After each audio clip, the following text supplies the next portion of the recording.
Con esta materia, estrategias misioneras, nos encontramos ahora con el módulo número 5 que lleva por título Nuevas tecnologías. En la introducción que ustedes tienen, repito, se lee en la relación entre ciencia e iglesias cristianas, el Vaticano II buscó abrir la ventana al mundo moderno. Con el galopante avance de la tecnología, por ejemplo, en el campo de la inteligencia artificial, la robotización o la fecundación artificial, se está dando en las iglesias cierto escepticismo. Esa incerteza no solo atiende a la ética teológica, es también una incertidumbre que atañe al campo de la política. Las cuestiones éticas y políticas planteadas por las tecnologías no son solo sobre el futuro de la ciencia, sino fundamentalmente sobre el tipo de sociedad que queremos construir los humanos y los valores por los que apostamos vivir. El objetivo de este módulo dice así: tomar conciencia del desafío ético que se presenta con los avances genéticos, la planeación prenatal y el papel de la inteligencia artificial para el futuro. Reflexionar sobre las implicaciones pastorales del avance de las tecnologías digitales. Este temario tiene 3 puntos. Uno es desafiar desafío que presenta la bioética, diagnóstico y planeación prenatal.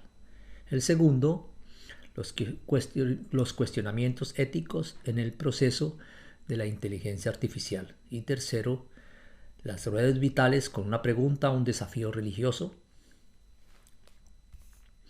Después vienen las preguntas para el foro: ¿por qué las iglesias advierten sobre el riesgo de la manipulación genética con la planeación prenatal? Segundo, ¿es una amenaza para el futuro laboral el avance de la inteligencia artificial? ¿Por qué sí o por qué no? Y tercero, enumera 2 ventajas y 2 desventajas del avance de las redes virtuales para la evangelización. Hay una bibliografía del curso y una bibliografía complementaria que no las voy a leer porque ustedes ya tienen eso. Empiezo entonces este bloque 5 con los siguientes apartados. Empiezo con un ejemplo real. Peta es el nombre de un hombre y su pareja se llama Luis. Llevan 5 años queriendo tener un hijo. Han ido varias veces al banco de esperma y esperan que una mujer alquile su vientre para hacer realidad su sueño de ser padres-madres. Esto ya llevan, como dije, 5 años. Han invertido dinero y un día creen, porque ya otras personas, otras parejas lo han logrado, realizar este sueño. Esto quiere decir que cada vez menos es un tabú el tema del banco de esperma, donación de esperma, inseminación artificial, que se practican en muchos laboratorios médicos y clínicas. En algunos países, la práctica médica que llaman subrogación y donación de óvulos es prohibido. Con esta tecnología aplicada a los embriones se presenta una diferencia entre padres y madres biológicos con padres y madres sociales. Las preguntas que nos van a mover en este bloque temático es: ¿tiene todo esto consecuencias en el concepto de la familia? ¿En la práctica pastoral? ¿En la teología? Estas preguntas y otras relacionadas con las nuevas tecnologías, con otras que vamos a nombrar, trataremos de afrontar en este bloque. Un primer tema grande que quiero dedicarle algunos minutos es el título: Desafíos de la bioética, diagnóstico y planeación prenatal. La biomedicina ha avanzado en las últimas décadas a nivel mundial. Visto este fenómeno desde la ciencia, es algo muy positivo. ¿Será posible desde la ética o la religión también verlo así? Se habla desde los últimos 50 años de una revolución bioética. In vitro fertilización. ¿Qué parejas son las más optimales para esta decisión? Parejas que han intentado, como Peta y Luis, por varios años quedar embarazados y no lo consiguen. Mujeres ya mayores de los 40 que se angustian por no quedar embarazadas. Homosexuales y o parejas lesbianas que quieren ser padres-madres. La práctica prenatal de la fertilización in vitro ha despertado el interés no solo de la biología médica, también de la ética y las diferentes religiones. Un hijo o una hija deseado significa también un hijo o una hija planeado, inclusive biológicamente. La Iglesia, desde hace tiempos, la Iglesia católica me refiero, no acepta como éticamente correcta la opción por la creación artificial de la sexualidad y reproducción. En la encíclica Donum Vitae de 1987, parte del principio entre una unidad que se debe dar entre el amor y la sexualidad de pareja. Padres, madres biológicos que deciden tener hijos o hijas deben entenderlo como un regalo de Dios. Por tanto, los hijos, hijas, no deben ser producto de la medicina técnica. Si los principios éticos de una determinada confesión religiosa, la medicina genética también encuentra cuestionamientos éticos en el ámbito del mundo secularizado, quiere decir no solo en el mundo religioso. Surgen preguntas como, por ejemplo, ¿es el embrión humano un objeto de experimentación? ¿No es un atentado a los derechos humanos la manipulación embrionaria? Otra pregunta, ¿la experimentación del embrión humano es autónoma y no posee normas con el tema de la determinación de una vida futura? En el ámbito de la salud, concretamente, lo positivo es que se puede llegar a la prevención de muchas enfermedades que se generan por deficiencias genéticas.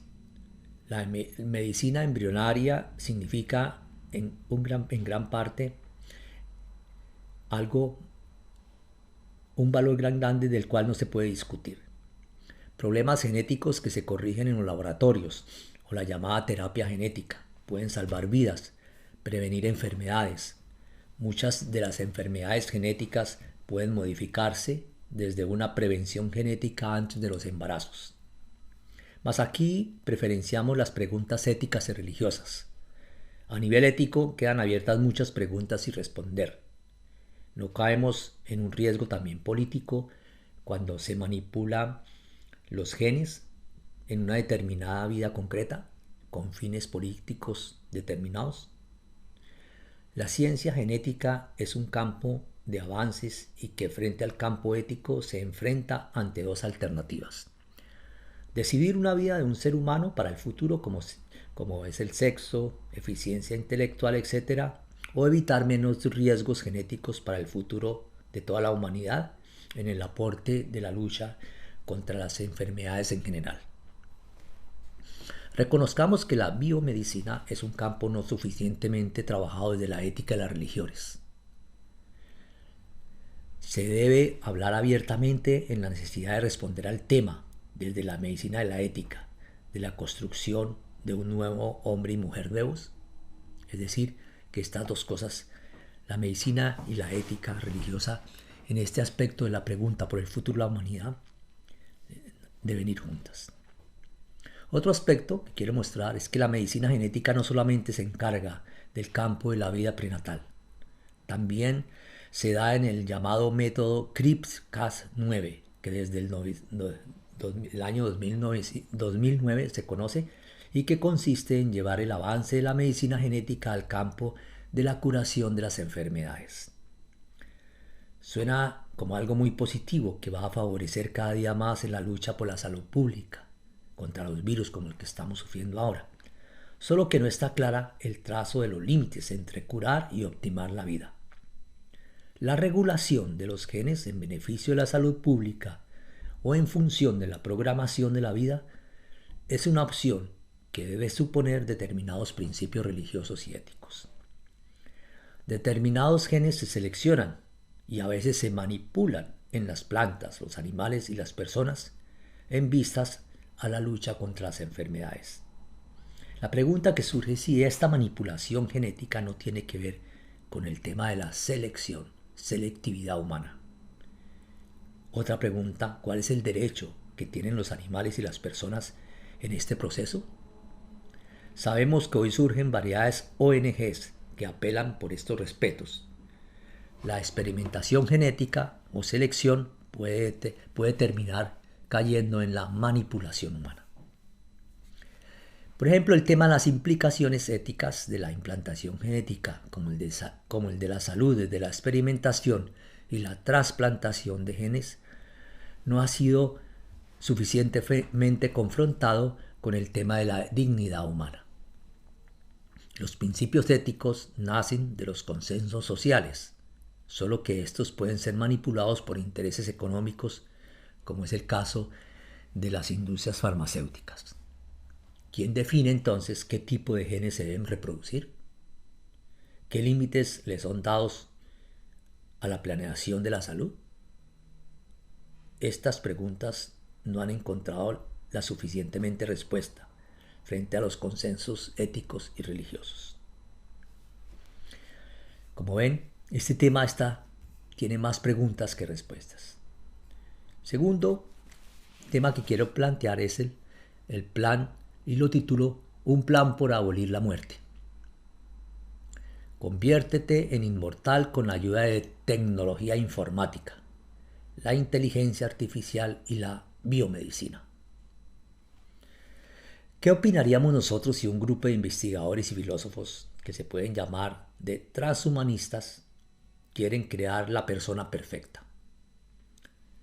Tan irreal o ficcional hoy no es hacernos la anterior pregunta. Imaginemos ver una persona yace en una sala de operaciones en un vidrio. Podemos ver. Un robot la está operando. Se le acerca desde el techo con un brazo de jarra para implantarle un chip en la cabeza. Un médico desde afuera monitorea la operación desde un aparato monitor. El capellán del hospital reza un piso más abajo frente a un crucifijo. Ahí vemos en un mismo edificio, una clínica, dos mundos que esperan la redención de la vida de diferentes maneras. Así comienza el episodio de una película, de un crimen que se llama Maleficus, que pasaron en un programa hace poco. El doctor médico de este thriller pertenece a un grupo llamado transhumanistas. Estas personas esperan usar la tecnología moderna para mejorar la vida de las personas tanto como sea posible. Traducido literalmente, como dije antes, esto no es solamente ficción. Este grupo quiere tratar sobre la prolongación de la vida humana hasta llegar a dominar la muerte. Quiere decir, buscar el no morir. O decidir morir cuando sea una decisión personal. Para lograr este objetivo, confían en la tecnología y en la ciencia. Los transhumanistas se debe hacer todo lo que prolongue, para ellos es importante hacer todo lo que prolongue la vida humana. Se debe investigar todo lo que podría mejorarla. Los transhumanistas creen que el hombre y la mujer y la máquina se deben y se están fusionando. Después de todo, las personas siempre han evolucionado, por lo que es lógico utilizar la tecnología para impulsar este objetivo. Lo que suena espeluznante al principio, un médico arriba con su máquina y un robot que la maneja, y abajo un capellán frente a un crucifijo rezando por la vida de un enfermo. Eso que suena espeluznante un poco a ficción. El capellán del hospital en la escena del crimen describe la nueva tecnología como algo del diablo.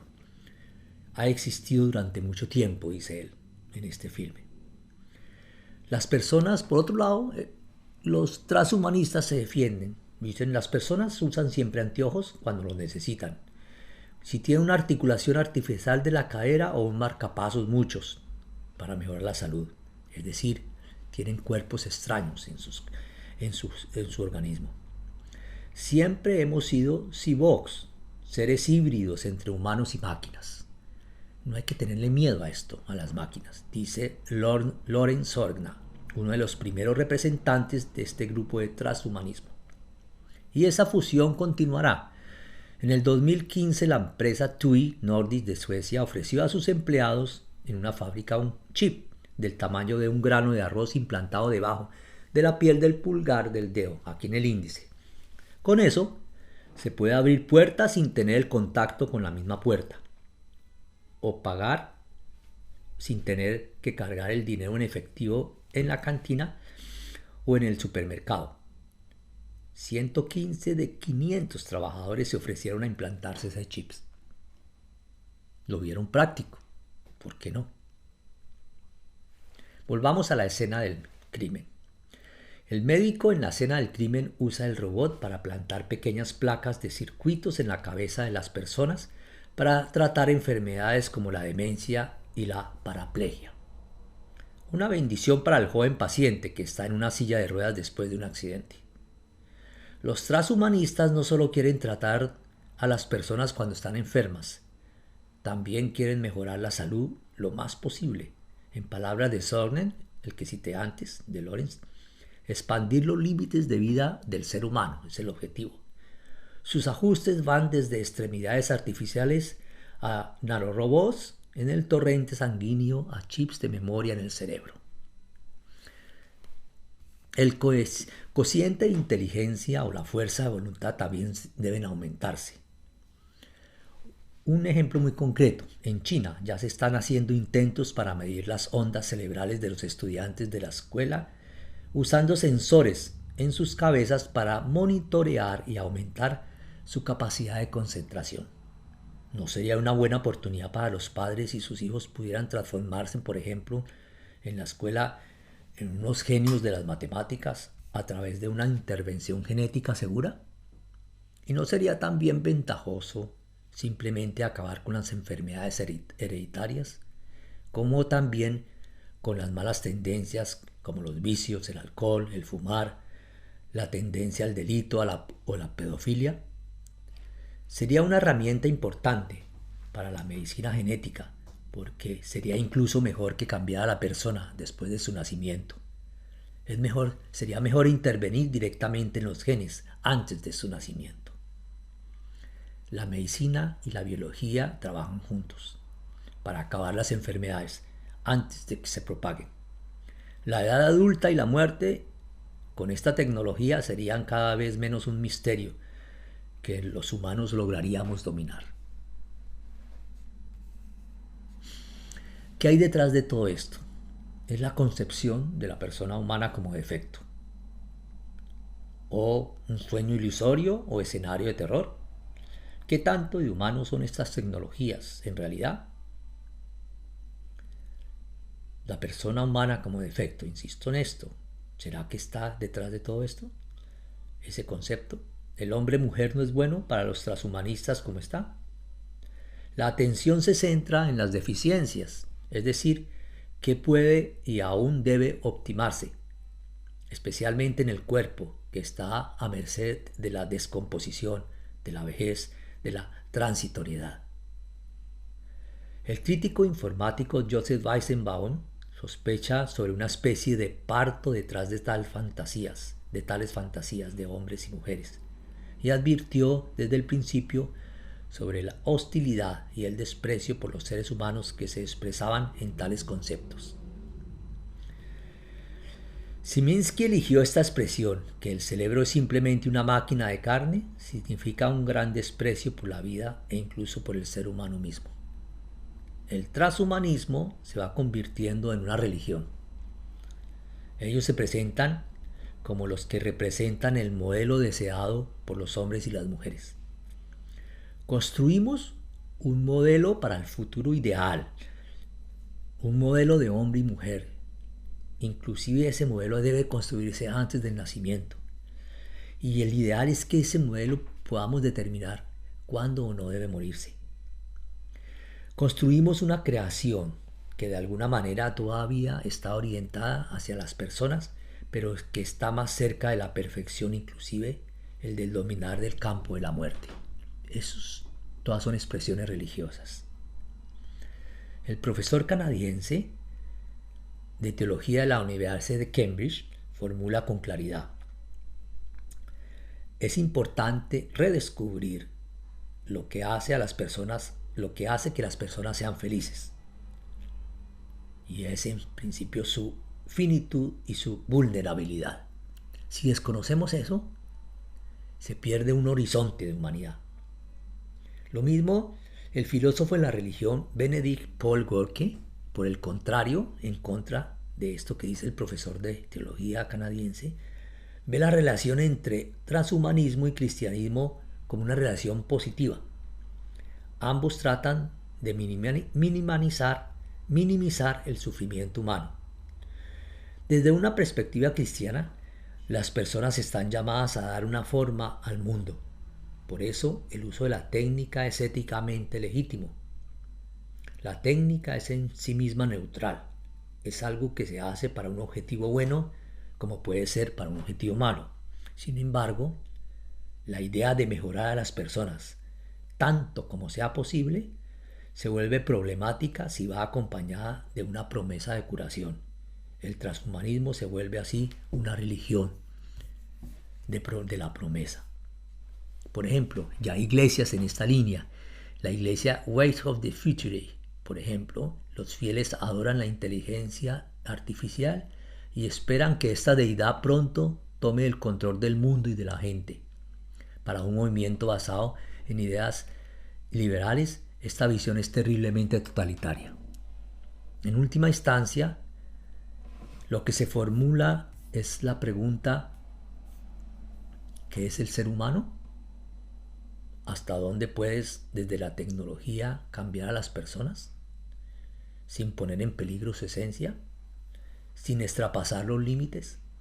¿Hasta dónde nos convertimos en un objeto de esta tecnología donde ya no hay un yo, un individuo? La persona humana debe seguir siendo un ser libre que responda, diciendo teológicamente, con esa libertad inherente e inalienable al amor de Dios. A los transhumanistas no les preocupa esto. Para ellos el hombre-mujer no tiene una posición especial en el mundo. Dice el mismo Sorge que ya cité, necesitamos tener una nueva imagen de hombre-mujer. Las máquinas también podrían verse como humanos en el futuro, siempre que puedan sentir el dolor físico y cognitivo, como el sufrir las sensaciones de ser degradadas o no valoradas. Una inteligencia artificial como un disco duro con conciencia humana podría sentir tanto sufrimiento como una persona cuando siente dolores. Queda entonces en tela de juicio la pregunta si el tema de la dignidad humana también se aplica a las máquinas. Como ven, con el primer tema quedaron muchas preguntas, con este segundo también. Ahora quiero pasar a un tercer tema, que lo titulo Apaga el móvil. Necesitamos con urgencia una nueva cultura digital. Sabemos todos que con un móvil en el bolsillo fácilmente no conseguimos tener una pausa en un día común. Viajamos al trabajo en el metro, caminamos de la estación al trabajo, a cualquier momento del día. Hoy es común darnos cuenta que el móvil siempre está al lado, siempre está presente en la jornada diaria. Se ha vuelto en los últimos tiempos y en todos los ambientes algo necesario. El WhatsApp para leer, la llamada para responder, el email para leer, para responder, para escribir. Entonces nos preguntamos, ¿por qué todo tiene que ser leído de inmediato o contestado? ¿Por qué tengo, si tiembla el móvil, mirar ahí mismo? El móvil se ha vuelto una parte importante en la realidad moderna. El promedio mundial es que cada 18 minutos, cada uno de nosotros mira el móvil. Con esto de la comunicación virtual, nos volvimos adictos a las respuestas rápidas, a los fragmentos rápidos de conocimiento, a los comentarios rápidos. El dispositivo electrónico envía continuamente señales acústicas y visuales. A través de estas interrupciones constantes, no entramos en absoluto en un flujo. Ese es el estado en el que estamos completamente absortos en una tarea. Olvidamos el tiempo y el espacio. Olvidamos que somos productivos. El teléfono móvil nos muestra que somos capaces de realizar múltiples tareas, pero nuestro cerebro no está programado para el procesamiento en paralelo en la realización de varias tareas al mismo tiempo. Para funcionar con eficacia necesitamos la concentración y la constancia en hacer una sola cosa a la vez. El neurólogo canadiense Daniel Levitin alerta sobre ese riesgo, el de estar conectados a un móvil siempre en función, el de caer en una permanente intranquilidad, una liberación excesiva de la hormona del estrés, llamada cortisona, puede conducir a trastornos metabólicos. El malestar constante es responsable del desarrollo de varias enfermedades nerviosas y de dolencias psicológicas. ¿Qué hacer? Entonces, ¿el móvil sí o el móvil no? Esta no es la pregunta. Esos aparatos como el móvil, el computador, etc., son hoy herramientas de uso práctico. Herramientas cuyo manejo debe estar sujeto a reglas personales y sociales. Por eso necesitamos una nueva cultura digital, darle un enfoque responsable a los mismos juguetes tecnológicos. Saltar sobre ella como un niño es genial por un tiempo, pero no puede quedar ahí. La gente hoy ya no lee. La gente solía creer antes en Dios, hoy la gente cree más en el Internet. El striptease del alma a menudo hacen visibles a las personas en las redes y lo peor, ya no sabemos quiénes somos. La individualidad se opaca. Necesitamos una nueva cultura del reconocimiento personal, de la interrelación personal, de la preocupación por el alma tiene lugar en la comunidad de aquellos que hablan entre sí en el contacto físico. Entonces nos preguntamos, ¿las redes virtuales son un desafío religioso? Los medios de comunicación virtual pueden llegar a llamarse las extensiones de nuestros sentidos. El uso del Internet se ha vuelto en la vida de las personas una necesidad. Se ha convertido para muchos en parte de la propia identidad. La noticia rápida y corta del Twitter, el texto, el dibujo, el video nos facilitan estar al tanto en el lugar donde nos encontremos. Es muy práctico podernos comunicar, no importa dónde estemos, con las personas que queremos o en cualquier lugar del mundo. Antes, adquirir información costaba dinero y tiempo. Los libros por comprar, las bibliotecas por visitar, era el camino para alcanzar la información. Ahora todo es más práctico, más económico, más al alcance de todos y de todos los sitios. ¿Hay riesgos en esta revolución comunicativa? En una inspección más detallada, la omnisciencia o superpresencia en la vida de la revolución comunicativa que estamos presenciando resulta una ilusión. Porque el conocimiento solo surge donde se procesa la información, donde se hacen y se entienden las conexiones del saber, donde se intercambian las ideas, donde surge la discusión, donde se escuchan las diferencias. Y este es el peligro que tenemos con estas redes virtuales de comunicación. A nivel religioso podríamos decir, el hombre creó la red, Dios no creó la red. Digámoslo así, el hombre creó la red. 4 veces en la historia humana nuestras vidas han cambiado culturalmente a través de inventos. O por precisar mejor, ha cambiado la vida humana a través de descubrimientos. Y todos estos descubrimientos han tenido que ver con los medios de comunicación. Cuando aprendimos a hablar, aprendimos a mentir. Cuando aprendimos a escribir, aprendimos a planificar. Con la imprenta, con ese descubrimiento de la imprenta, aprendimos a criticar. Y hoy, con el descubrimiento del Internet, estamos aprendiendo a tener nuevas formas de contactos entre nosotros. Ahora superamos el tiempo y el espacio en los medios, las fronteras de los países y hasta el mismo amor. Aprendemos nuevos idiomas y nuevas palabras. Vivimos en nuevos horizontes y en nuevo ritmo. Pensamos nuevo, trabajamos nuevo, aprendemos de manera diferente, nos encontramos unos con otros de manera diferente. Y a veces ya no hay necesidad de ese encuentro. Sin embargo, las comparaciones históricas sesgadas pueden ser. Pregunto, ¿tiene sentido comparar la era revolucionaria de la revolución de la imprenta, de los libros, con el descubrimiento de la red virtual? Como en ese tiempo, también hoy se denuncia sobre los peligros que acaen las redes virtuales.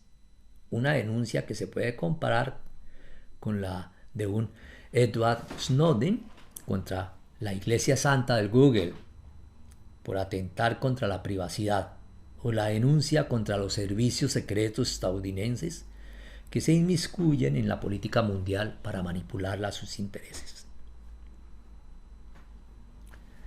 Hoy vivimos una nueva revolución cultural. Mas el problema no es que estemos asistiendo a un nuevo avance en el campo de las comunicaciones. El problema puede ser otro, puede ser darse en la manera como lo asumamos.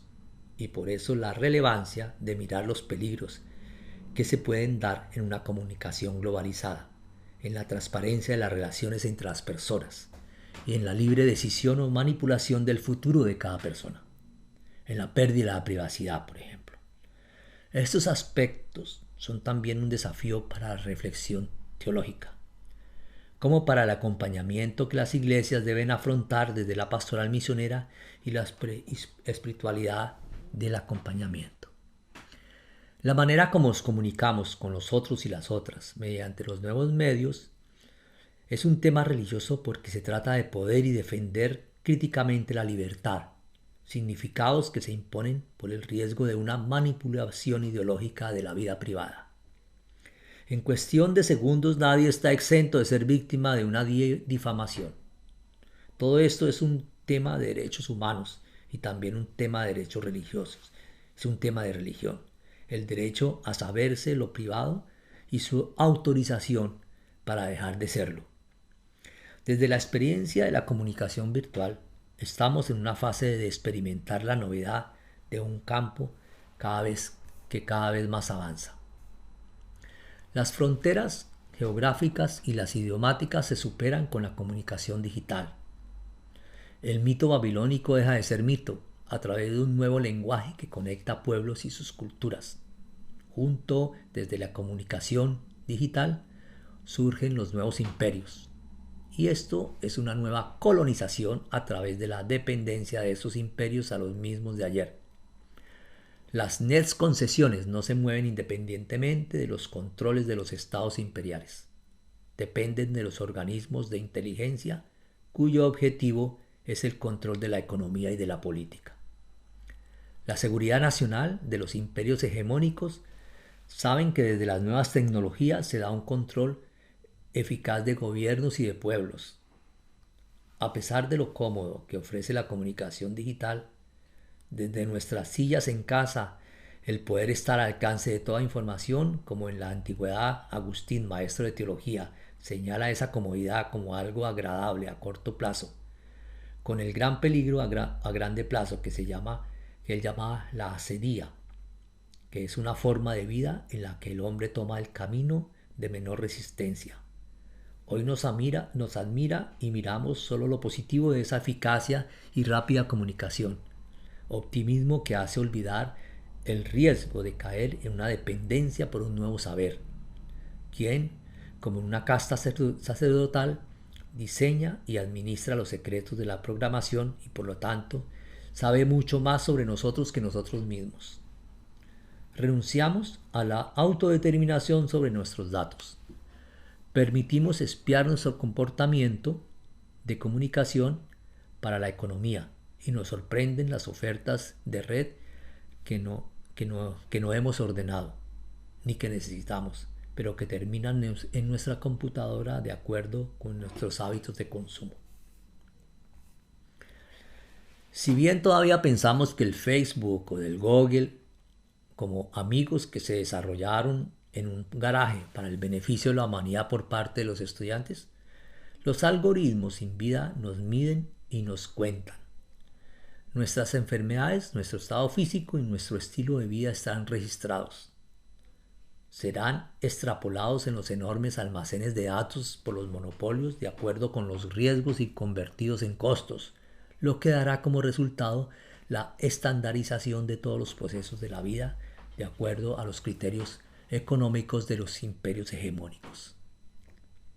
Esta tecnología, aparentemente equipada con omnisciencia y omnipresencia, que está en manos de algunas personas y que ahora nos ha dominado, plantea la cuestión de las estrategias de inmunización humana y de los recursos espirituales que se encuentran en la religión. Porque de una manera paradójica, estas compañías, maestras de una infraestructura global que alimentamos con nuestros datos y contenido, con nuestras ideas y contactos, hacen un reclamo cuasi religioso. Quieren hacer el mundo mejor, más simple y más sabio. Y estas compañías quieren determinar en última instancia lo que eso significa: ser mejores, más simples y más sabios. El problema es ¿quiénes? Para la protección de nuestros datos y nuestra privacidad, la legislatura incluyó en muchos países el derecho a la autodeterminación informativa.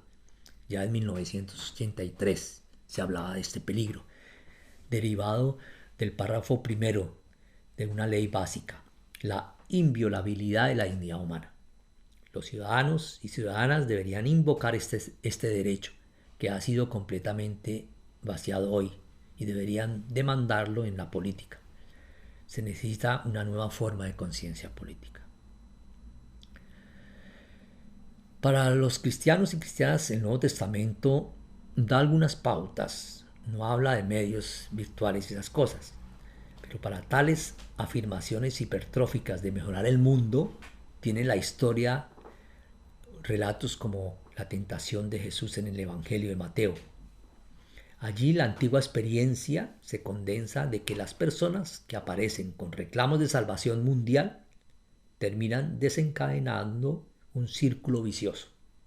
En contraste, Jesús habla del reino de Dios, que cambia al individuo en una red invisible del Espíritu Santo y lo libera de sus dependencias. En las escrituras de los cristianos, la autonomía del hombre y la mujer surge de su relación con Dios. Esa autonomía no permite y no deja la manipulación de las concesiones. El hombre y mujer se convierten en autores de su propia historia y de la vida y dueños de sí mismos, especialmente cuando se confían al amor de Dios. Se vuelve libre ella y él cuando le da al Creador y Redentor sus secretos, los anhelos, los deseos, los sueños y la culpa. Se experimenta en sí mismo y en sí misma su personalidad en el opuesto amoroso y por lo tanto no se vuelve dependiente de los me gusta en la red, de las evaluaciones cambiantes de los demás. La identidad de una persona puede volverse cosmopolita y abierta a Dios si la persona se ve a sí misma como un fragmento que es complementado y completado por Dios. Y este Dios ama a su pueblo por su propio bien. Los hace críticos de todos aquellos que quieren usarlos. Luego se cuestiona la dignidad humana, como sabe el filósofo cristiano Immanuel Kant, cuando se usa a las personas como medios para un fin. El principio detrás de la tecnología digital es el uso de los datos humanos. Los críticos del desarrollo digital, como el activista de la red estadounidense, inventor y autor de los libros Jaron Lanier, habla de las compañías globales Facebook y Google como servidores de sirenas, que como las sirenas en la Odisea mitológica de Homero, arrastran a la gente con su dulce canción. Por lo tanto, es importante comprender los fenómenos modernos de los poderes y poderosos. Poderes y poderes como hechos por el hombre con una profunda tecnología y una profunda teología a la vez, para liberarse de la perplejidad y la pasividad. El desafío es político, desafiar políticamente la civilización del mundo que presenta el mundo digital y vivirla individualmente. Es importante exigir que los gobiernos brinden servicios de interés general que deben a sus ciudadanos el deber garantizar a la autodeterminación informativa. Es importante desarrollar competencias que, además de las gigantescas posibilidades, también nos hagan conscientes de los peligros de la digitalización. Es importante redescubrir los recursos religiosos, como el elogio de la corporeidad, una comunidad sensual, la Eucaristía y la meditación, porque nos aseguran que la conexión con Dios es el secreto de la independencia de las dependencias hechas por el hombre. Una teóloga, profesora de teología digital, Johanna Havera, escribió Los 10 mandamientos del mundo digitalizado en el 2015. No tienes que dejarte atrapar. No debes difundir falsedades o mentiras. Santifica un día sin redes sociales. Hagas un testamento de datos, cuáles guardar y cuáles no, para no ser manipulados. No debes matar a otro o a otra desde la mala información o la difamación. No necesitas caer en las relaciones débiles y superficiales con las personas. No debes descargar ilegalmente. Usted es responsable de los datos personales de los otros y las otras. Respeta los datos que no son tuyos. Ahora una pregunta. ¿Es la computadora una concurrente para los puestos de trabajo? En un banco hoy ya no se necesita tantos trabajadores. Los clientes simplemente llenan y completan su formulario en casa desde la línea del computador. Las oleadas de automatización anteriores han reemplazado principalmente a los trabajadores en la producción. Gracias a los algoritmos inteligentes y las grandes cantidades de datos, las máquinas están evolucionando de mejores montacargas y trabajadores cerebrales reales. Están reemplazando cada vez más trabajadores de oficinas en bancos, compañías de seguros, administraciones municipales o casas de medios, y por lo tanto ocupaciones del grupo de ingresos medios. La gran mayoría del mundo laboral de los trabajadores y trabajadoras se ven afectados. Hay inseguridad con el futuro. Hoy se teme que muchos robots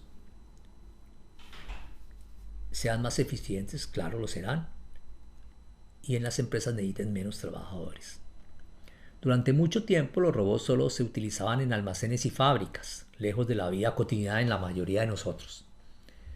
Escaneaban los estantes en busca de piezas terminadas, llevaron a cabo sus brazos de agarre y transportaban el objeto deseado en un carrito electrónico. Ahora, sin embargo, las máquinas penetran en la vida de todos.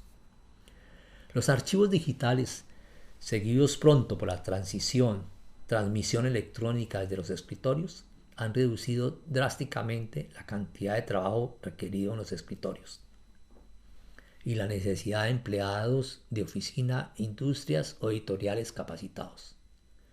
El último punto de fuga de muchos trabajadores comunes que pasaron de la producción al sector de servicios también está en riesgo. El estado actual de la tecnología ha determinado la estructura de la sociedad, la convivencia, la comunicación y la situación económica desde la invención de la máquina de vapor. Al principio la gente trataba de resistir el hecho de que su trabajo se volvía redundante. Por ejemplo, destruirse telares completamente automáticos como un atacante de máquinas en la Inglaterra del siglo XIX. La creación de redes del mundo postmoderno y sus algoritmos digitales difícilmente se pueden tratar con ira física, como lo hicieron en el siglo XIX en las industrias de Inglaterra, en la misma revolución industrial. Sin embargo, hoy el miedo a no tener pronto una función en el mundo profesional, tener un trabajo que ya no es necesario, todavía paraliza a los empleados de hoy. Cualquiera que haya aprendido una profesión está orgulloso de ella. Hoy en día eso ya no es necesario. Si tiene que delegar su competencia central en una máquina, pierde parte no solamente de su trabajo, sino de su dignidad, de su identidad. ¿Qué nos traerá el futuro? con todos estos avances tecnológicos? ¿Cuáles son los desafíos de la misionología?